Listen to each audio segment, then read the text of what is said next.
Imagine this. Your kindness, the very thing you're so proud of, could be the one thing holding you back from your true potential. Sounds shocking, right? But what if I told you that deep inside, there's a hidden part of you, a darker, more powerful side that you've been ignoring all this time?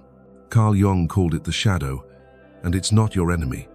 It's the key to unlocking your strength, your confidence, and your ability to thrive in a world that doesn't always play fair.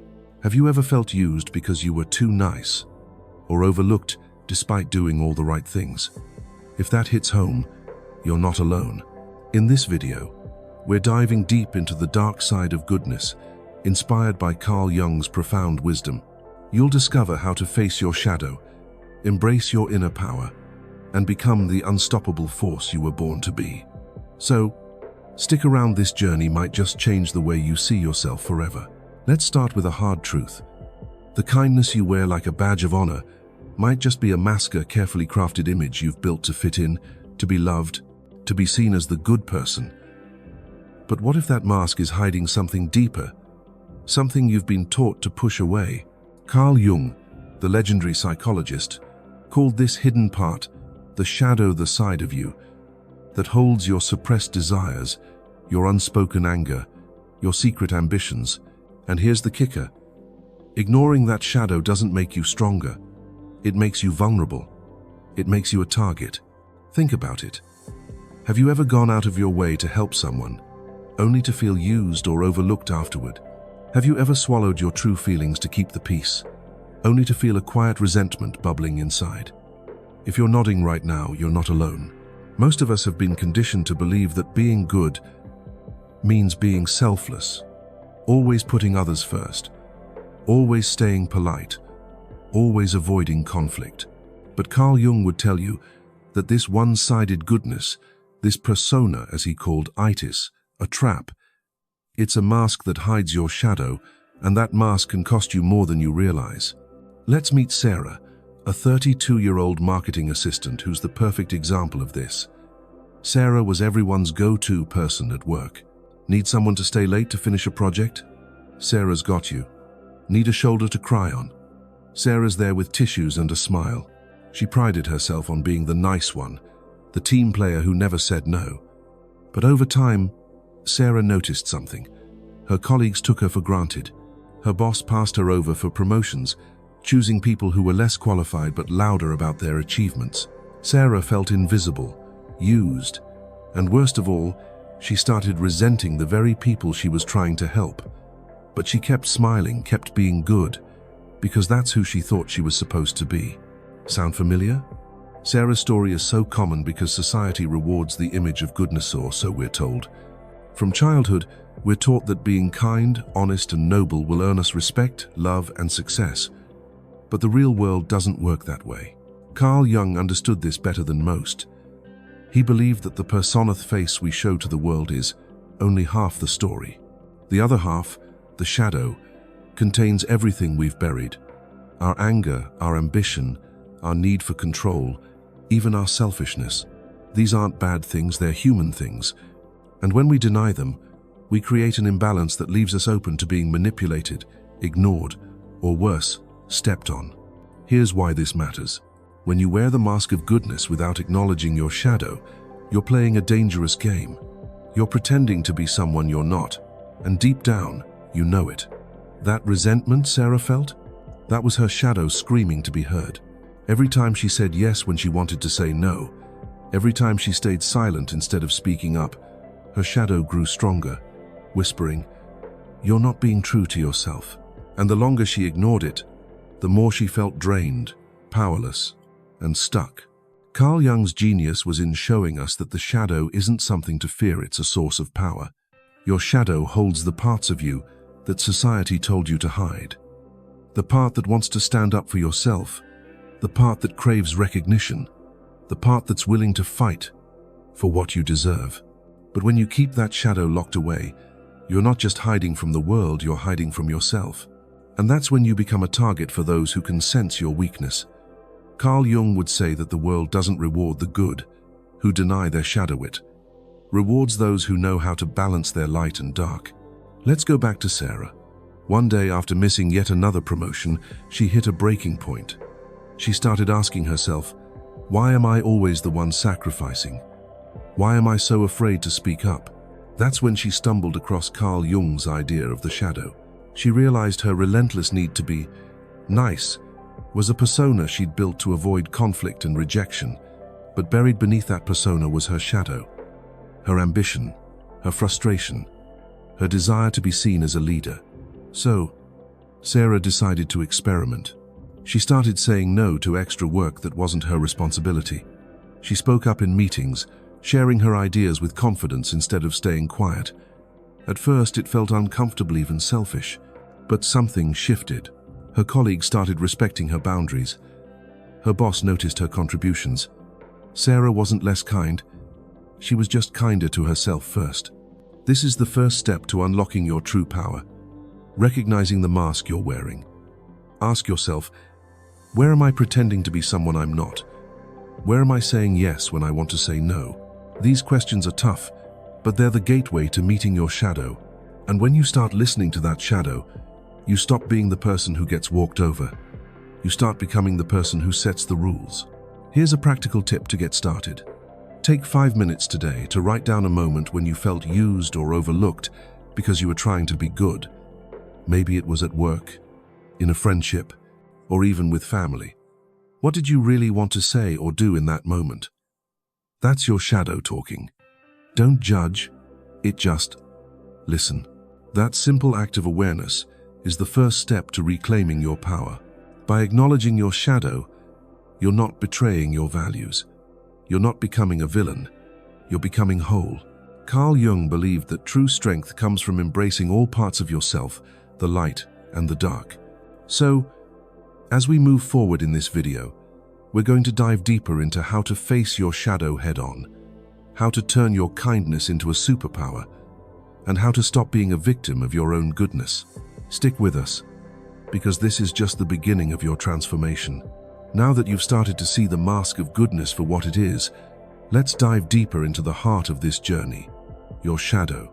Carl Jung described the shadow as the hidden part of your psyche, part you've been taught to bury because it feels too raw, too messy, too unacceptable. It's your anger when you're supposed to stay calm, your ambition when you're told to be humble, your need for control when you're expected to go with the flow. But here's the thing, your shadow isn't the villain in your story. It's a part of you, and fearing it only makes you weaker.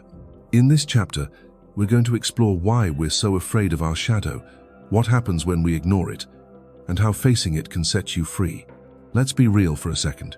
When you think about the parts of yourself you don't like to admit, maybe it's the jealousy you felt when a coworker got that promotion, or the frustration you swallowed when someone disrespected you. What's your first instinct? For most of us, it's to push those feelings away. That's not who I am, you tell yourself. I'm better than that. But Carl Jung would argue that this instinct to deny your shadow is exactly what keeps you stuck. The shadow isn't just a collection of bad traits. It's a reservoir of untapped energy, your passion, your drive, your raw humanity. And when you fear it, you're cutting yourself off from your own power. Let's meet David, a 28-year-old teacher who embodies this struggle. David prided himself on being the calm, patient guy everyone loved. He avoided conflict like the plague, always choosing to keep the peace, even when it meant biting his tongue. But deep down, David was frustrated. He felt disrespected by his students, ignored by his colleagues, and overlooked by his boss. One day, during a particularly chaotic class, a student pushed him too far, and David snapped. He raised his voice, something he never did, and immediately felt ashamed. That's not me, he thought. But was it? That outburst was David's shadow breaking through, demanding to be heard. And ignoring it only made things worse. Carl Jung taught us that the shadow isn't something you can outrun. It's part of your unconscious mind. And when you suppress it, it doesn't disappear, it festers. It shows up in ways you don't expect.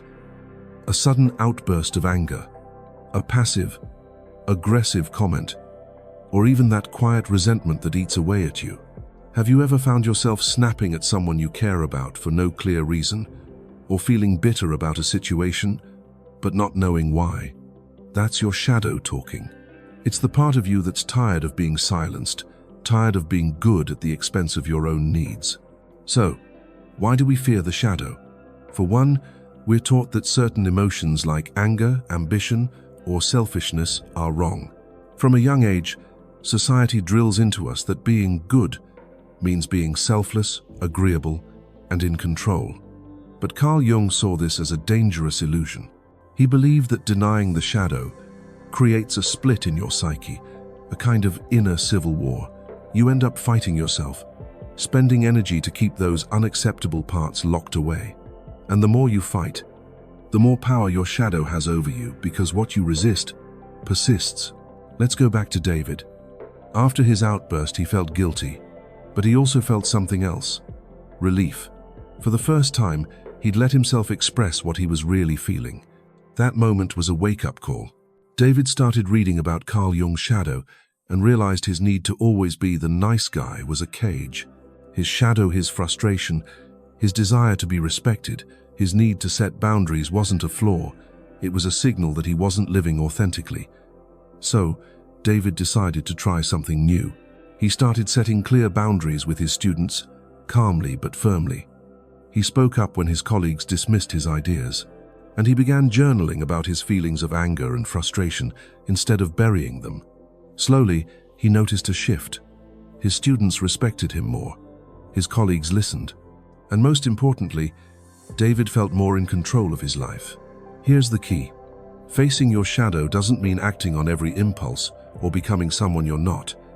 It means acknowledging those impulses, understanding where they come from, and using them to grow.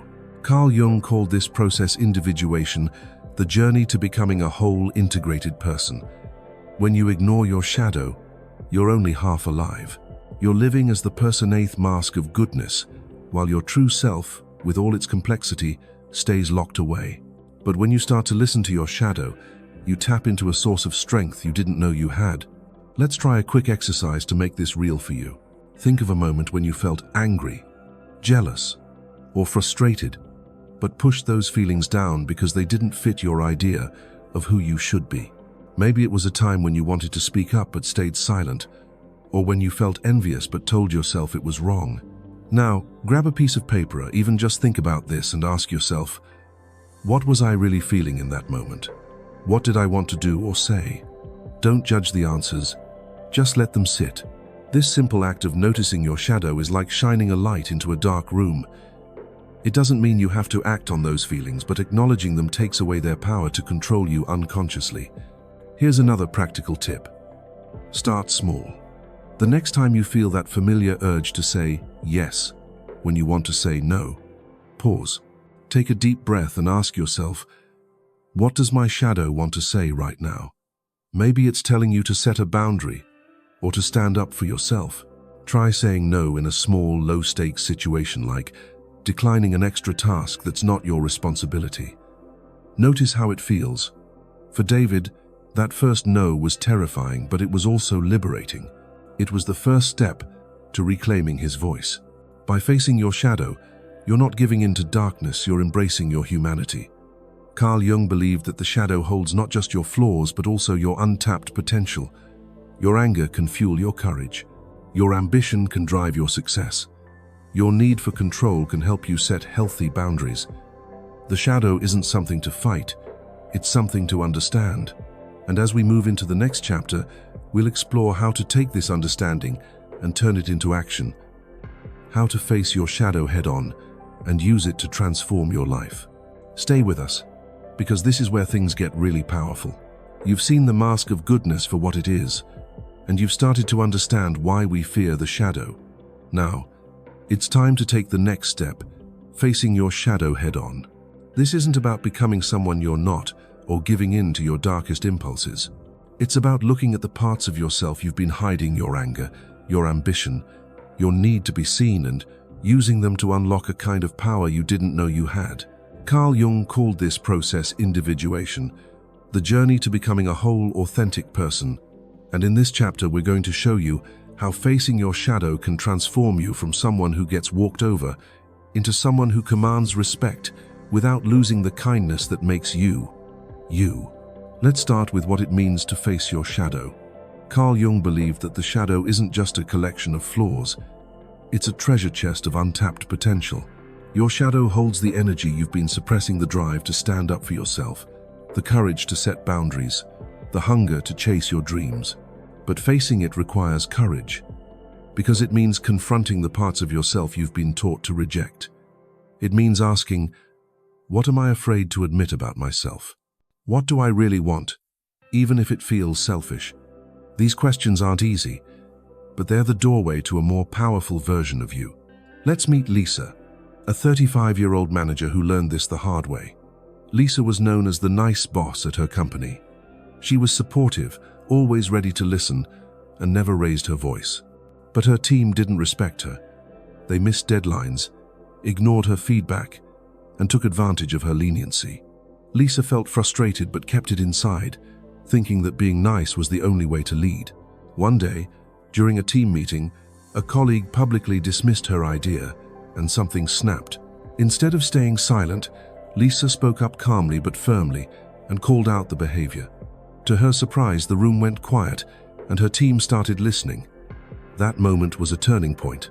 Lisa realized her shadow, her need to be respected. Her frustration with being overlooked wasn't something to hide. It was a signal that she needed to change how she showed up. Facing your shadow, like Lisa did, doesn't mean lashing out or becoming aggressive. It means acknowledging those suppressed parts and integrating them into your life in a healthy way. For Lisa, it meant recognizing that her desire to be liked was holding her back from being a strong leader. She started setting clear expectations for her team, saying no to unreasonable requests, and speaking up when her ideas were dismissed. She didn't stop being kind. She just stopped letting kindness define her at the expense of her authority. Carl Jung's concept of individuation is all about this balance. It's about bringing your light and dark sides together to create a whole, authentic self.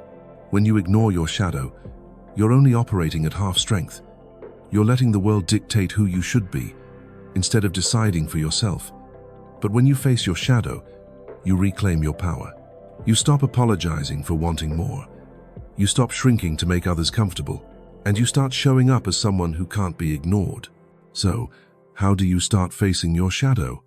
It begins with awareness. Let's try a practical exercise. Think of a recent situation where you felt powerless or taken advantage of, maybe a time when you agreed to something you didn't want to do or stayed silent when you wanted to speak. Now, ask yourself, what was I really feeling in that moment? What did I want to do but didn't? Write it down or just hold it in your mind. Maybe you wanted to say, "No, I'm not doing this," or "I deserve better." That's your shadow speaking. Don't push it away, listen to it. Here's a real-world example to bring this home. Imagine you're at work, and a colleague asks you to take on their project because they're too busy. Your instinct is to say yes to avoid conflict, but deep down, you're frustrated because you're already stretched thin. Facing your shadow means pausing and acknowledging that frustration. It means saying, "I'd love to help, but I've got a full plate right now. Let's find another solution." That simple act of asserting yourself is how you start integrating your shadow. It's not about being mean, it's about being honest. Another practical step: practice assertive communication. Start small. The next time you're tempted to agree to something out of obligation, take a deep breath and try a phrase like, "Let me get back to you," or "I'm not able to take that on right now." It might feel uncomfortable at first, but that discomfort is a sign you're stepping into your shadow's territory. For Lisa, practicing assertive communication was a game changer. She started leading meetings with confidence, setting clear boundaries, and even negotiating a raise, something she'd never dared to do before. Her team didn't just respect her more, they trusted her leadership because she trusted herself. If this feels daunting, here's another tool. Find a safe space to explore your shadow. This could be through journaling, talking to a trusted friend, or even working with a therapist. Carl Jung believed that the shadow thrives in secrecy, so bringing it into the light through writing or conversation takes away its power to control you unconsciously. Try asking yourself, what part of me am I afraid others will judge? Maybe it's your ambition, your need for recognition, or even your anger. Write down one thing you've been hiding and why it scares you. This act of reflection is like opening a window to let fresh air into a stuffy room. Facing your shadow isn't a one-time event, it's a practice. Every time you choose to listen to that inner voice, instead of silencing it, you're building strength. You're telling the world and yourself that you're more than just the nice person who goes along to get along. You're someone with depth, with power, with a voice that deserves to be heard. As we move forward, we're going to take this even further. In the next chapter, we'll explore how to combine your kindness with the wisdom of your shadow to create what we call strategic kindness, a way of being that's both compassionate and powerful. Stay with us, because this is where you start turning your shadow into your greatest ally. You've unmasked the illusion of one-sided goodness, faced the shadow you've been taught to fear, and started the journey of embracing it. Now, it's time to bring it all together with something powerful: strategic kindness. This isn't about abandoning your compassion or turning into someone cold and calculating. It's about combining the warmth of your kindness with the wisdom of your shadow to create a way of being that's both heartfelt and unstoppable. Inspired by Carl Jung's insights and a nod to the pragmatic edge of Machiavelli, strategic kindness is the art of being good and powerful, compassionate and respected. In this chapter, we'll show you how to balance your light and shadow to navigate life's challenges with confidence and grace. So, what exactly is strategic kindness? It's the ability to be kind without being naive, to give generously but not at the expense of your own worth. It's about using the insights from your shadow, your assertiveness, your ambition, your ability to say no to protect your goodness and amplify your impact. Carl Jung's idea of individuation teaches us that true strength comes from integrating all parts of yourself, light and dark. When you do this, you stop being the person who's taken for granted and start becoming someone who commands respect while still staying true to your values. Let's meet Michael, a 40-year-old entrepreneur who learned the power of strategic kindness.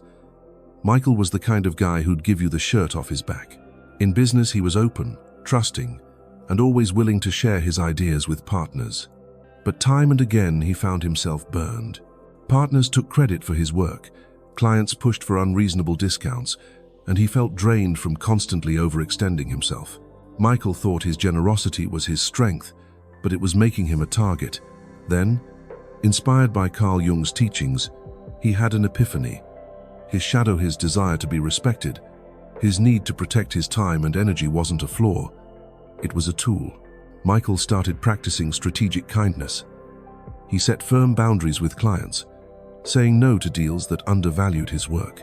He became selective about who he shared his ideas with, creating an air of exclusivity, and he began projecting confidence in negotiations, showing that his kindness was a choice, not a weakness. The result?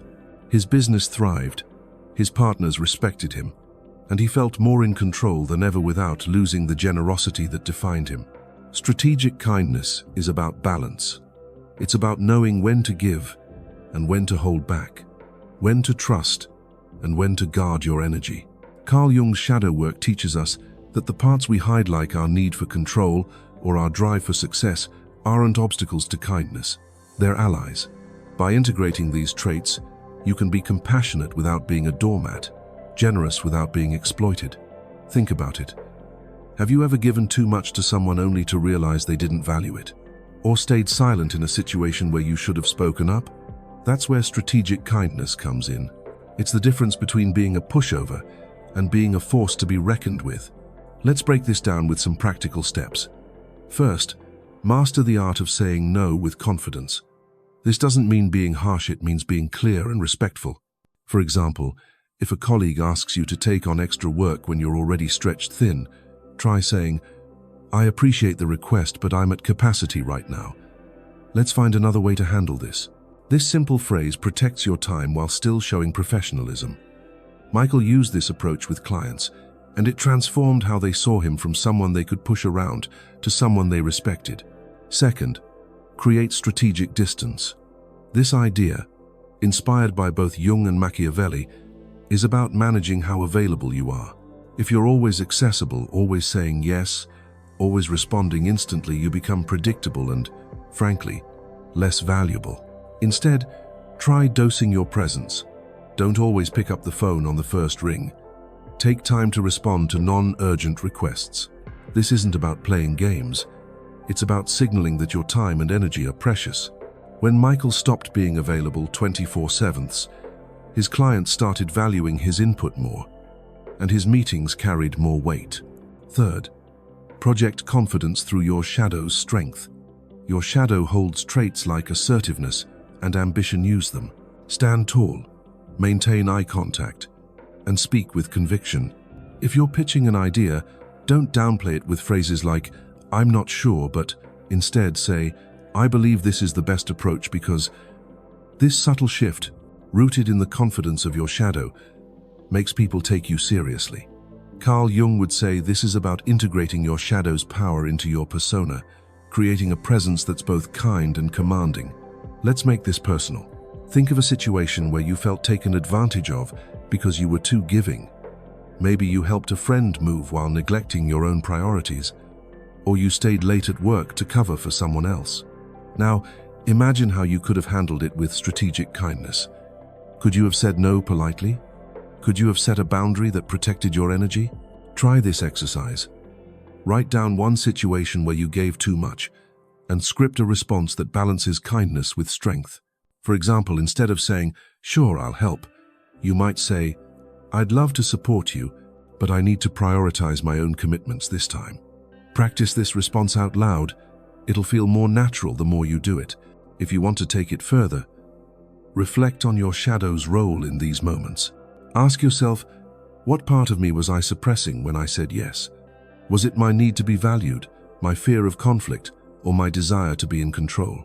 Journaling about these questions can reveal patterns in how you give too much and where your shadow can help you reclaim your power. Carl Jung believed that bringing the shadow into awareness is like turning on a light. It and shows you the truth about yourself and gives you the tools to act differently. Strategic kindness isn't about being less kind. It's about being kind in a way that serves you and others. It's about recognizing that your goodness is most powerful when it's backed by the strength of your shadow. By blending compassion with assertiveness, generosity with boundaries, you become someone who doesn't just survive life's challenges, you shape them. As we head into the final chapter, we'll explore how this balance leads to something even bigger, becoming unstoppable. We'll show you how to fully embrace your shadow through Jung's process of individuation, turning you into a force that commands respect and inspires others. Stay with us. This is where you step into your true power. You've unmasked the illusion of one-sided goodness, faced the shadow you were taught to fear, and learned how to wield strategic kindness by blending compassion with strength. Now it's time to take it to the next level, becoming unstoppable. This is where Carl Jung's concept of individuation comes into full play, the process of integrating your light and shadow to become the most authentic, powerful version of yourself. In this final chapter, we'll show you how embracing your shadow doesn't just help you survive. Life's challenges it transforms you into a force that shapes your destiny and inspires others. Individuation, in Jung's words, is the journey to wholeness. It's about owning every part of yourself, the kindness that makes you human, the anger that fuels your courage, the ambition that drives your dreams. When you integrate your shadow, you stop living as a fragmented version of yourself, caught between who you think you should be and who you really are. Instead, you become someone who moves through the world with confidence, authenticity, and purpose. You're not just reacting to life, you're creating it. Let's bring this to life with a story. Meet Maya, a 45-year-old community organizer who spent years putting everyone else's needs before her own. Maya was the go-to person for every cause, organizing events, mediating conflicts, always being the good one who kept things together. But inside, she was exhausted, resentful, and unfulfilled. She felt like her own dreams of starting a non-profit to empower young women were slipping away. Then, Maya discovered Jung's teachings about the shadow and individuation. She realized her resentment wasn't a flaw. It was her shadow signaling that she was neglecting herself. Her ambition, her desire to lead, her frustration with always being the helper, these were parts of her shadow she'd buried to fit the role of the selfless caretaker. Maya decided to make a change. She started saying no to commitments that didn't align with her vision. She set boundaries, prioritizing her own goals instead of always rescuing others. And she leaned into her shadow's strength, her ambition, and leadership by launching her non-profit. It wasn't easy. She faced criticism from people who were used to her always saying yes. But by embracing her shadow, Maya unlocked a new kind of power. Her non-profit grew, inspiring hundreds of young women, and Maya became a leader who was both compassionate and commanding. She didn't stop being kind. She became a force who used her kindness to change the world. This is what individuation looks like in action. It's not about perfection, it's about wholeness. When you embrace your shadow, you stop apologizing for your desires. You stop shrinking to fit into someone else's idea of who you should be. You start showing up as a complete person, flaws, strengths and all. And that's what makes you unstoppable. The world doesn't respect people who play small. It respects those who own their complexity and use it to create impact. So, how do you become unstoppable through individuation? It starts with a commitment to living authentically. Here's a practical step. Identify one area of your life where you're holding back because of fear of judgment, fear of conflict, or fear of seeming selfish. Maybe it's at work, where you avoid speaking up to keep the peace, or in a relationship, where you suppress your needs to avoid rocking the boat. Ask yourself, what would I do if I weren't afraid of being seen as too much? Write down one action you can take to honor your shadow in that situation.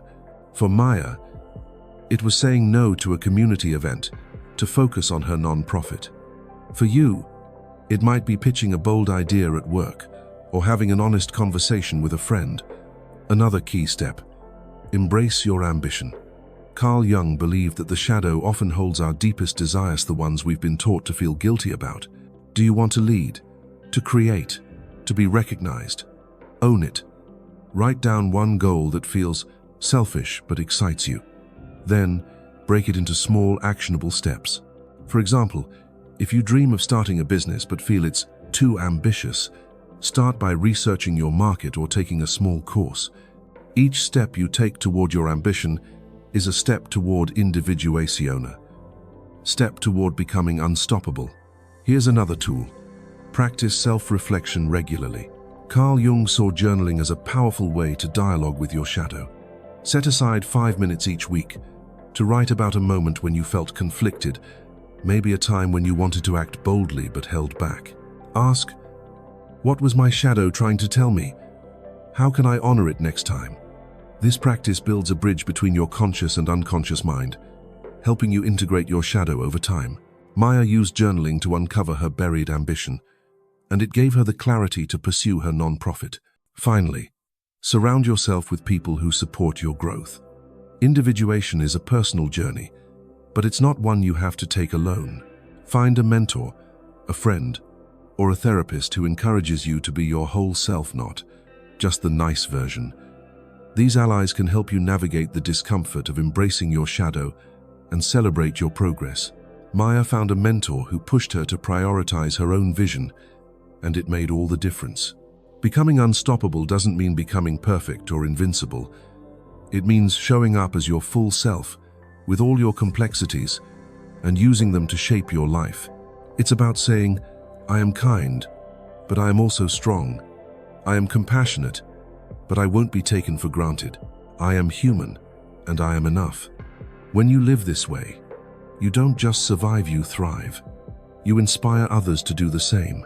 And that's the true power of individuation.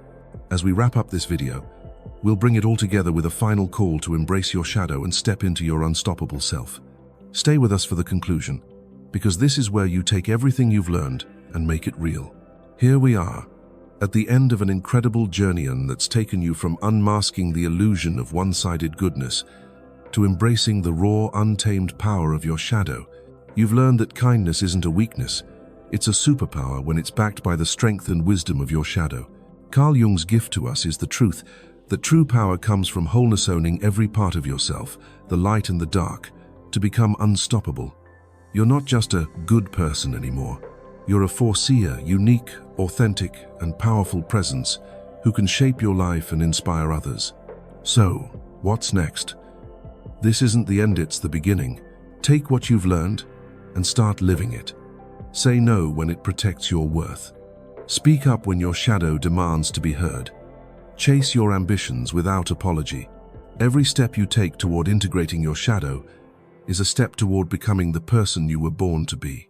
The world doesn't need more people playing small, it needs you, in all your complexity, to show up and make a difference.